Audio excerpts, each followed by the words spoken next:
హైదరాబాద్లో SIR enumeration పత్రాల సేకరణ 51% పూర్తయిందని జీహెచ్ఎంసీ కమిషనర్ జిల్లా ఎన్నికల అధికారి ఆర్వి కర్ణన్ తెలిపారు. సనత్ నగర్లో ఎస్ఐఆర్ ప్రక్రియను పరిశీలించిన ఆయన ప్రతి ఓటరు తప్పనిసరిగా ఫారం నింపి ఆగస్టు 3లోగా బిఎల్ఓలకు సమర్పించాలని సూచించారు. గడువులోగా ఫారం సమర్పించకపోతే డ్రాఫ్ట్ ఓటర్ జాబితాలో పేరు ఉండకపోవచ్చని తెలిపారు. సనత్ నగర్ ప్రాంతాల్లో ఎస్ఐఆర్ ప్రక్రియపై ప్రత్యేక దృష్టి సారించినట్లు ఆర్వి కర్ణన్ వెల్లడించారు. ఎస్ఐఆర్ ఎన్యూమరేషన్ ఫామ్స్ కలెక్షన్ పనిలో ఈఆర్ఓస్, ఏఆర్ఓస్, బిఎల్ఓస్ ఉన్నారు.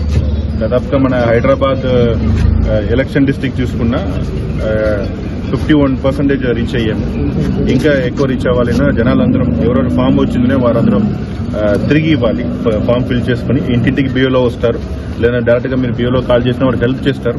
మీరు లాస్ట్ ఎలక్షన్ లో ఓటు వేసినా వేయలేదన్నా మీ దగ్గర ఓటు హక్కు ఉంది, మీకు ఫామ్ వచ్చిందినా తప్పకుండా మీరు ఫిల్ చేసి ఇవ్వాలి. మీరు ఫిల్ చేసి ఇవ్వలేదన్నా డ్రాఫ్ట్ లిస్ట్ లో మీరు పేరు రావడానికి అవకాశం లేదు. అందుకోసమే ఎస్ఐఆర్ స్పెషల్ గా చేస్తున్నాం.